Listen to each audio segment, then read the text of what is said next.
My name is Brian Scribonia, and on this episode of the Common Sense Financial Podcast.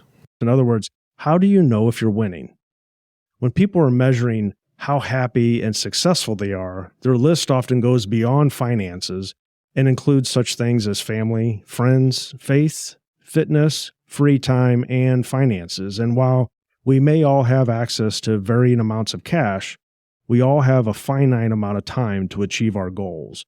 In an average 24-hour day, 30-day month, and 365-day year, how much do you want to allocate for each of these areas? What will it take to make you happy and successful in your relationships, your faith, your health, and your life? Well, hey, everybody, and thank you for listening and joining us today. We hope that this podcast can provide you with some insights to help you grow and get closer to your goals this year. But before we get started, be sure to subscribe to this podcast. That way you'll be notified about new content and you'll be able to listen to Brian tackle a variety of different topics. So you can subscribe on Apple Podcasts, Spotify, Stitcher, SoundCloud, pretty much anywhere that podcasts can be found. And all the links to subscribe, as well as past episodes, are available on the website at brianscribonia.com. So thanks again for tuning in, and let's get started. Opportunities are still there. The attempt at passing down wealth from generation to generation. Consider the outcome, not just popular opinion. And the whole teaching there is about preparedness and being ready. There's a difference between what's real and what's true. You're listening to the Common Sense Financial Podcast. I'm your host, Brian Scribonia. Thanks for tuning in, and let's get into today's topic. One of the hardest lessons I've ever had to learn is that we as human beings can only do so much. And this is a lesson that applies to every aspect of life, including financial planning. Physically, we can only do so much before we need to rest and recharge. Mentally, we can only take on so much before we become overwhelmed. Practically, we can only do so much with the time, talent, and treasure we possess. Just like a vehicle has a literal fuel tank that will take you so far before you need to refuel, we all have our own fuel tank of capacity.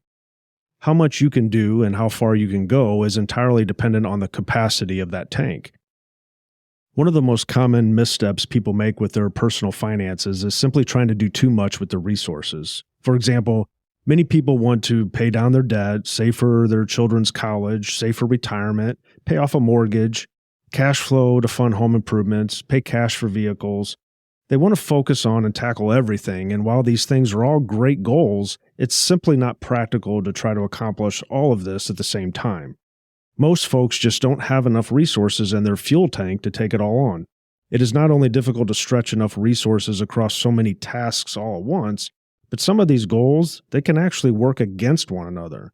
And here's why. People tend to segregate their financial goals into silos. They see their mortgage as something to pay off while seeing their retirement as something totally different, when in reality, these are all part of the same conversation, and they may overlook possible opportunities that exist by using a more strategic, more broad approach.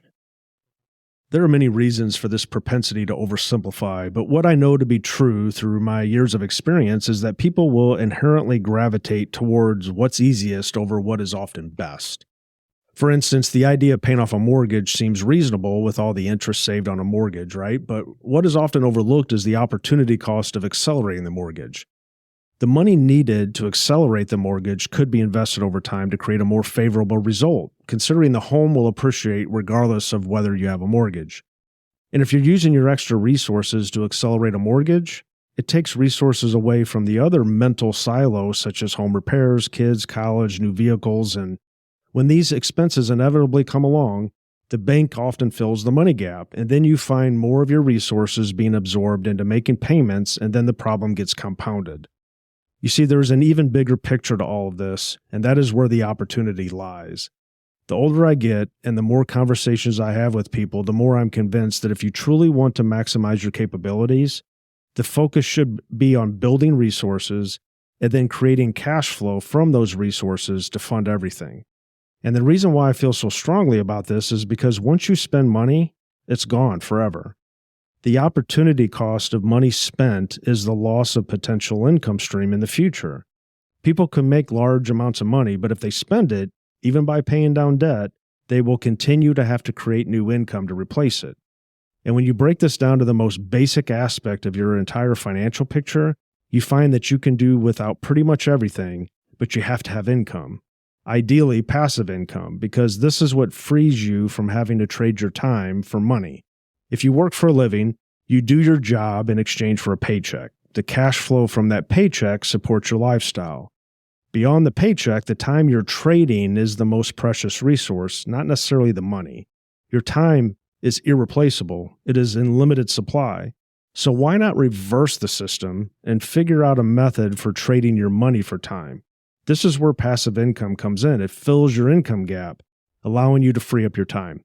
If people would focus more on building cash flow instead of spending and using a silo method of allocating their paychecks, they could see that having an ongoing passive income stream offers them time freedom.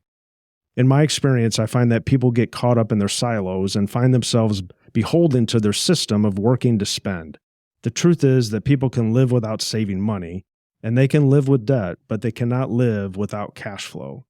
The even bigger picture here is how you measure financial progress.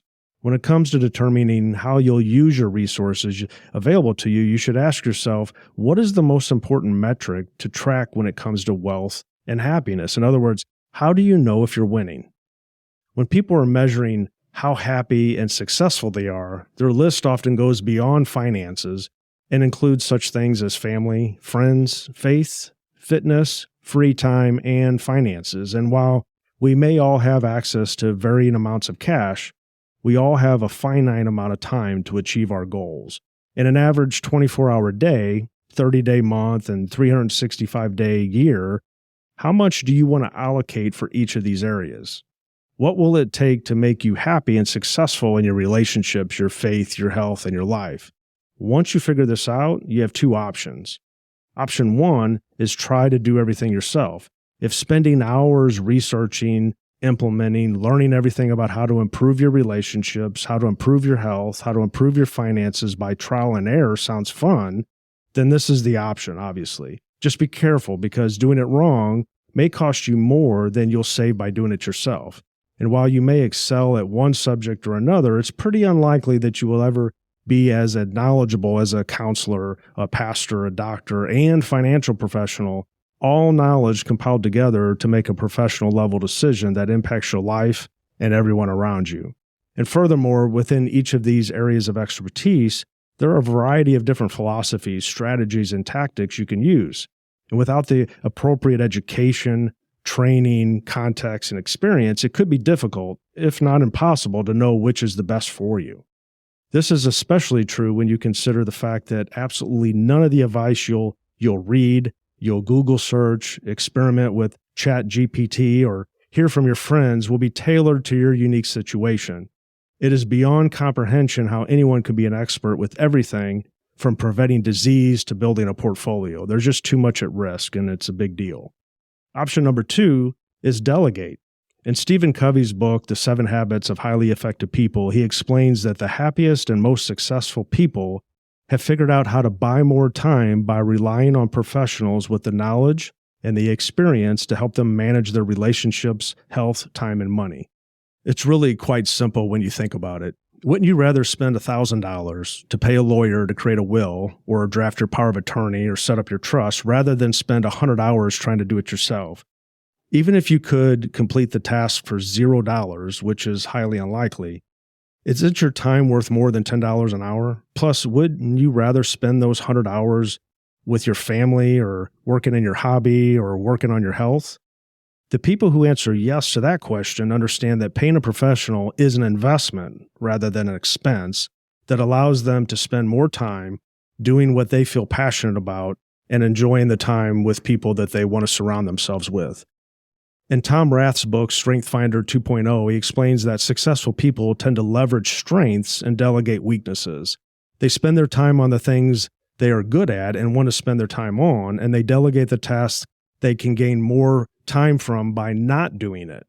When it comes to important financial matters, having a virtual multifamily office is a way to delegate the heavy lifting of financial planning away from yourself.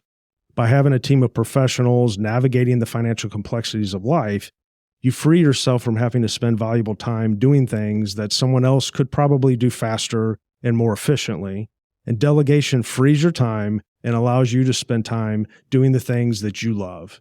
You can learn more about whether a multifamily office is right for you by taking my family office quiz at brianscribonia.com/family office quiz. That concludes today's podcast. Thanks for listening to the Common Sense Financial Podcast.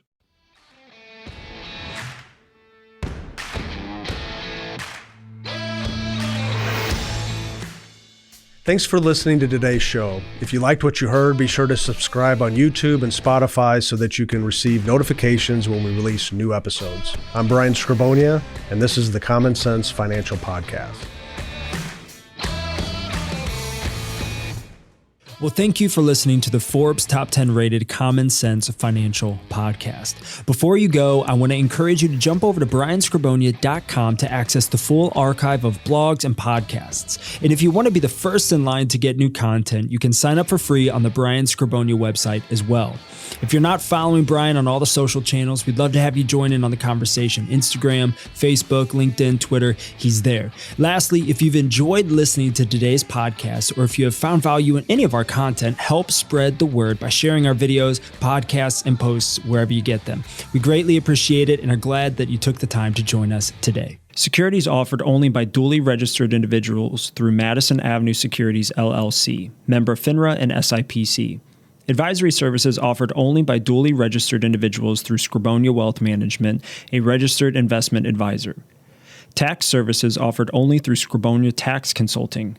Mass does not offer billed banking or tax advice. Scribonia Financial Group, LLC, Scribonia Wealth Management, LLC, Scribonia Insurance Services, LLC, Scribonia Tax Consulting, and billed banking are not affiliated with Mass. Scribonia Wealth Management, LLC is a registered investment advisor. Advisory services are only offered to clients and prospective clients where Scribonia Wealth Management, LLC and its representatives are properly licensed or exempt from licensure.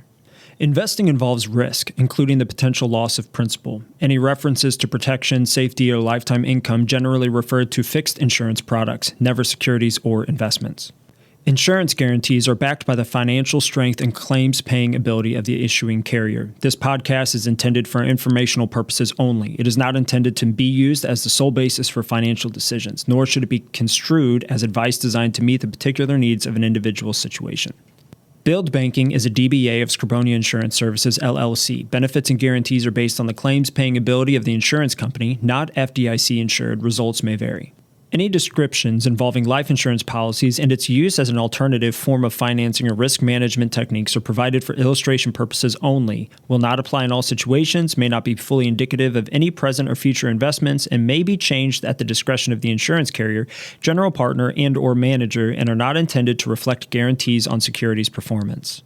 The term billed banking, private banking alternatives, or specially designed life insurance contracts are not meant to insinuate that the issuer is creating a real bank for its clients or communicating that life insurance companies are the same as traditional banking institutions. This material is educational in nature and should not be deemed as a solicitation of any specific product or service. Billed banking is offered by Scribonia Insurance Services, LLC only and is not offered by Madison Avenue Securities, LLC. Our firm is not permitted to offer, and no statement made during this show shall constitute tax or legal advice. Our firm is not affiliated with or endorsed by the U.S. government or any governmental agency. The information and opinions contained herein, provided by the third parties, have been obtained from sources believed to be reliable, but accuracy and completeness cannot be guaranteed by our firm. References to billed banking, private banking alternatives, or specially designed life insurance contracts are not meant to insinuate that the issuer is creating a real bank for its clients or communicating that life insurance companies are the same as traditional banking institutions. This material is informational in nature and should not be deemed as a solicitation of any specific product or service. Billed banking is not FDIC insured. Billed banking is offered by Scribonia Insurance Services, LLC only, and is not offered by Madison Avenue Securities, LLC, nor Scribonia Wealth Management, LLC.